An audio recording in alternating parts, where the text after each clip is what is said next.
తాకట్టులో ఉన్న బంగారాన్ని విడిపించి ఆ రోజున్న మార్కెట్ ధర కట్టి మిగిలిన డబ్బును మీకు అందిస్తుంది కొమ్మూరి గోల్డ్. నమస్తే, నేను ముఖేష్. ఈరోజు మనతో పాటు ఉన్నారు ప్రముఖ ఆధ్యాత్మికవేత్త రామకృష్ణ శర్మ గారు ఉన్నారు. నమస్కారం గురువు గారు. నమస్కారం అండి. గురువు గారు, ముఖ్యంగా చాలా మందికి శత్రు బాధ అనేది ఉంటుందండి. అంటే మన వెంటే ఉంటూ మనల్ని వెన్నుపోటు పెడిచే వాళ్ళు చాలా సందర్భాల్లో మన వెంబడే ఉంటారు.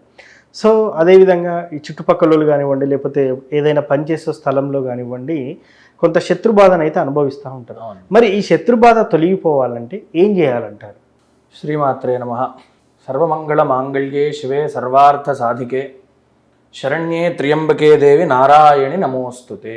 మొట్టమొదటిగా అమ్మవారి పాదపద్మములకి నమస్కరిస్తూ, కామాక్షి అమ్మవారిని తలుస్తూ, ఈ సమయంలో ఈ సందర్భంలో ఆవిడే నాతో ఉంటూ సకల మానవులందరికీ కూడా ఉన్నటువంటి సకల బాధలన్నింటినీ కూడా నా ద్వారా ఆవిడే అందరికీ కూడా తీసివేస్తుంది అని చెప్పేసి భావిస్తూ ఈ మాటనంతటినీ కూడా మీరు అడిగినటువంటి ప్రశ్నకి, అంటే సకల మానవులందరూ కూడా మన వెంటే ఉంటూ, స్నేహితులు కానివ్వండి, ఇత్యాది వాళ్ళు కానివ్వండి, ఎవరైనా సరే మన పక్కనే ఉంటూ మనతోటి ఆప్యాయంగా, ప్రేమగా, అనురాగంగా మాట్లాడుతూ మనకి ఏదో ఒక సందర్భేన వాళ్ళ స్వానుభవం కానివ్వండి, దీనివల్ల ఏదో ఇబ్బందులు కలిగించేటువంటి అవకాశం మనకు ఉంటుంది. అటువంటి ఇబ్బంది కలిగించారు అని మనం భావించినప్పుడు మనకి ఎటువంటి ఇబ్బంది కలిగింది అనేటువంటిది మొట్టమొదటిగా ప్రాధాన్యంగా మనం తెలుసుకోవాలి. అంటే మనకి శత్రువులు ఉన్నారు, శత్రు బాధ అంతా కూడా నెరవేరాలి, తీసివేసేయాలి.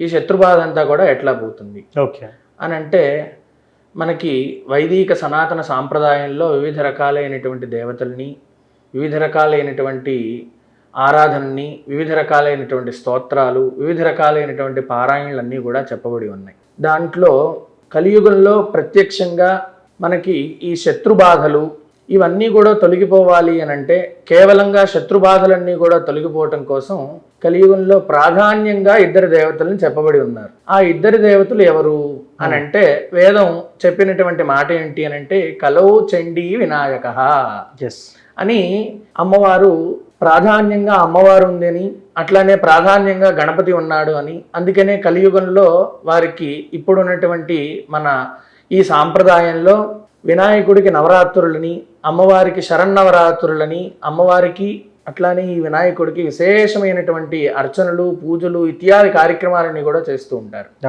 అటువంటి కార్యక్రమాల్లో భాగమైనటువంటి ఈ దేవీ శరన్నవరాత్రులు, ఈ శరన్నవరాత్రులు అనేటువంటి పిలువబడుతూ ఉన్నటువంటి మూల ప్రకృతి అయినటువంటి అమ్మవారు, ఆ అమ్మవారిని ఎవరైతే ఎల్లప్పుడూ స్తుతింపజేస్తారో, ఆ అమ్మవారిని ఎల్లప్పుడూ ఎవరైతే పూజింపజేస్తారో, ఎవరైతే ఆవిడ నామస్మరణ చేస్తారో, అటు వారికి ఉన్నటువంటి సకల దుష్టశక్తులు కూడా దూరంగా రాకుండా సత్ఫలితాన్ని అమ్మవారి కలిగింపజేస్తుంది అని చెప్పేసి ఈ పురాణం అంతా కూడా చెబుతూ ఉన్నది. అట్లానే మీరు అడిగినటువంటి ప్రశ్నకి ఉన్నటువంటి శత్రుబాధలన్నీ కూడా ఎట్లా పోవాలి? ఏదైనా స్తోత్రం చెప్పాలా, లేదంటే ఏదైనా నామం చెప్పాలా, దేన్నైనా స్తుతింప చెయ్యాలా, చేస్తే ఏ ఫలితం వస్తుంది, ఏ నామం చెప్పాలి, ఏ నామం చెప్తే ఏ ఫలితాన్ని ఇస్తుంది అమ్మవారు అని చెప్పేసి ప్రాధాన్యంగా చెప్తే, రకరకాలైనటువంటి నామావళి, రకరకాలైనటువంటి స్తోత్రావళి అన్నీ కూడా మనకి కలియుగంలో విశేషంగా చెప్పబడి ఉన్నాయి. చెబుతూ వీటన్నిటితో పాటుగా అమ్మవారు దేవీ మహాత్మ్యం అని, దేవీ పురాణం అని, అమ్మవారి చరిత్ర అంతా కూడా దాంట్లో చెప్పబడి ఉన్నది. సాక్షాత్తుగా అమ్మవారే చెప్పింది అని చెప్పేసి మనకి ఋషులు ఇత్యాది వాళ్ళందరూ కూడా మనకు అందించినటువంటి ఎన్నో గొప్ప మహాపురాణాలన్నీ కూడా దాంట్లో ఉన్నాయి. అట్లా ఎవరైతే ఈ పురాణాన్ని స్మరణ చేస్తారో, ఎవరైతే ఈ పురాణాన్ని పఠనాన్ని చేస్తారో, లేదా ఈ పురాణ చరిత్ర ఎక్కడైతే జరుగుతుందో దాంట్లో పాల్గొంటారో, అటువంటి వారికి ఉన్నటువంటి శత్రుబాధలన్నీ కూడా తొలగిపోతాయి అని చెప్పేసి మీరు అడిగినటువంటి ప్రశ్నకి సమాధానం చెబుతూ, అమ్మవారిని ఈ యొక్క అంటే దీంట్లో మళ్ళా ఇంకొక ఇది ఉన్నది. అమ్మవారు అనేసరికి ఏ అమ్మవారిని పూజించేయాలి అంటే, అమ్మవారు చాలా రకాలైనటువంటి అమ్మవార్లు ఉన్నారు కదా, లేదా మాకు ఇష్టమైనటువంటి అమ్మవారి ఈవిడ ఉందండి, ఈవిడ్ని జపించచ్చా, నాకు ఈ బాధ ఉన్నప్పుడు ఈవిడ్ని జపించచ్చా అని చెప్పేసి అడుగుతారు. అంటే అడిగినప్పుడు అమ్మవారు మూల ప్రకృతి అయినటువంటి అమ్మవారు ఒక్కతే. ఆవిడే అమలగన్నజమ్మ ముగురమ్మల మూలపుటమ్మ చాలా పెద్దమ్మ సురారులమ్మ. ఆవిడే చాలా పెద్ద అమ్మ, అన్నిటికంటే మూలం. అంటే మనకు అర్థమైనటువంటి భాషలో ఋషులు చెప్పారు కాబట్టి ఈ శ్లోకాన్ని మనం చెప్పుకోగలుగుతున్నాం. అట్లానే ఈ సంస్కృతపరమైనటువంటి శ్లోకానికి వస్తే శ్రీవిద్యాం శివవామభాగ నిలయాం హ్రీంకార మంత్రోజ్వలాం అని చెప్పేసి సంస్కృత భాషలో అమ్మవారు శ్రీవిద్యా అమ్మవారుగా ఉన్నది అని, ఆవిడే శివశక్తి రూపకంగా ఉంది అని, అందుకనే కలియుగంలో ఈశ్వరుడికి అంత ప్రాధాన్యం ఇచ్చారు. ఓకే, ఎందుకని అంత ప్రాధాన్యం ఇచ్చారు అని అంటే మనందరికీ కూడా తెలిసిందే. మనం అంతిమ కాలంలో మనం అంత్యక్రియలన్నీ కూడా అయిన తర్వాత ఈశ్వరుడే మన ఎంట ఉండి మనల్ని ఎటువంటి బాధలు లేకుండా నిన్ను అందరూ విడిచిపెట్టి వెళ్ళినా సరే నేను నీ ఎంట ఉన్నాను అని చెప్పేసి ఈశ్వరుడు మనల్ని ఎట్లాగైతే దగ్గర ఉంటాడో, మనం భూమి మీద ఉన్నంత కాలం కూడా నీ చెంటనే నేను ఉన్నాను, నీ బాధలన్నీ కూడా నేనే తీసివేసేస్తున్నాను అని చెప్పేసి అమ్మవారు మనతో అట్లా ఉంటుంది అని చెప్పేసి చాలా పురాణాలు ఈ శ్లోకార్థం అంతా కూడా చెప్పబడి ఉన్నది. ఓకే, కాబట్టి ఈ మంత్రార్థాన్ని, ఈ పఠనాన్ని, ఈ స్మరణాన్ని ఎవరైతే అమ్మవారిని నిరంతరం స్మరిస్తారో, అమ్మవారిని నిరంతరం ఎవరైతే కొలుస్తారో అటువంటి వాళ్ళందరికీ కూడా ఉన్నటువంటి శత్రుబాధలన్నీ కూడా తొలగిపోయి సుఖసౌఖ్యాలతోటి ఉంటారు అని చెప్పేసి సాక్షాత్తు అమ్మవారే చెప్పింది అని చెప్పేసి పురాణాలన్నీ కూడా చెప్పబడుతూ ఉన్నాయి. ఎస్.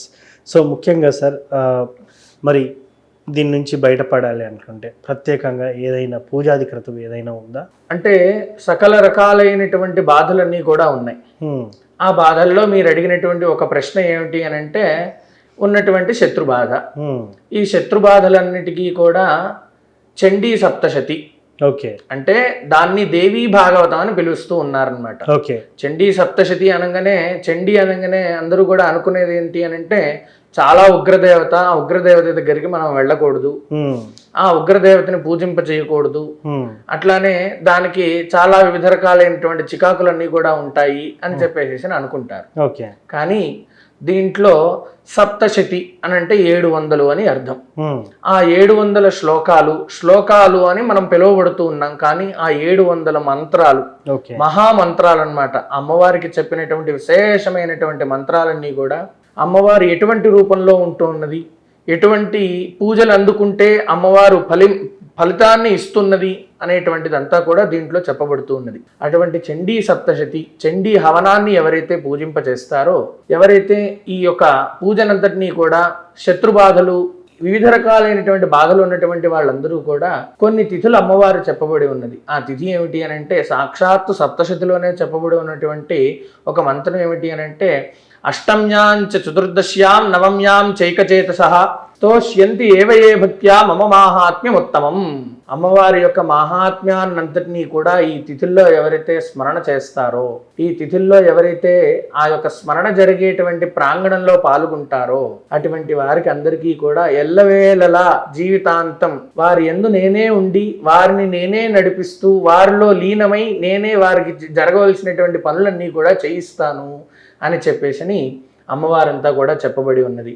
కనుక ఈ చండీ సప్తశతిని, ఈ చండీ హవనాన్ని మనం ప్రతి పౌర్ణమి ముందు వచ్చేటువంటి అష్టమి, నవమి, చతుర్దశి తిథుల్లో ఏదైనా ఒక తిథి నాడు ఈ యొక్క హోమాన్ని పూజని చేస్తారో, పారాయణాన్ని చేస్తారో అటువంటి వారికి ఉన్నటువంటి దుఃఖదారిద్ర్యాలన్నీ కూడా తొలగిపోయి సుఖసౌఖ్యాలతోటి ఉంటారు అని చెప్పేసి సాక్షాత్ అమ్మవారి అనుగ్రహం, అమ్మవారి చెప్పబడి ఉన్నది. సో ముఖ్యంగా అమ్మవారే స్వయంగా ఈ శత్రుబాధ నుంచి బయటపడేస్తుందని మీరు చెప్తారు. అవునండి. సో ముఖ్యంగా సార్, ఇది ఎప్పుడు చేయబోతున్నారు? మనం రేపు వచ్చేటువంటి ఈ పౌర్ణమి కాకుండా వచ్చే పౌర్ణమికి ముందు అంటే 22వ తారీఖు ఏదో అయింది, అష్టమి తిథి నాడు ఈ యొక్క హోమాన్ని మనం అంతటినా కూడా విశేషంగా మన విశేషమైనటువంటి దేవాలయం ఉన్నది. విశాలాక్షి స్ఫటిక విశ్వేశ్వర దేవాలయం ఉన్నది. ఆ దేవాలయంలో ఈ కార్యక్రమాన్నంతటినీ కూడా సద్బ్రాహ్మణుల చేత, మంత్రానుష్ఠానాల చేత ఈ యొక్క కార్యక్రమాన్నంతటినీ కూడా చేయిస్తున్నాం. కనుక ఈ యొక్క కార్యక్రమంలో ఎవరైతే పాల్గొంటారో అటువంటి వారికి ఉన్నటువంటి సకల రుణ బాధలన్నీ కూడా తొలగిపోయి సుఖసౌఖ్యాలతోటి ఉంటారు. అట్లానే ఉన్నటువంటి వివిధ రకాలైనటువంటి కష్టాల్లో ఉన్నటువంటి వారికి అక్కడ కొన్ని ద్రవ్యాలు, అమ్మవారు విశేషంగా కొన్ని ద్రవ్యాలన్నీ కూడా చెప్పబడి ఉన్నది. కొన్ని శ్లోకాల్లో అర్థంలో కొన్ని ద్రవ్యాలు చెబుతూ కొన్ని తోకమిరియాలు అని, తెల్ల ఆవాలు అని, అట్లానే తోటకూర అని అమ్మవారికి ఇత్యాదివన్నీ కూడా అమ్మవారికి సాహాకారంగా వేస్తూ ఉంటారు ఆ శ్లోకాన్ని చెబుతూ. ఎస్.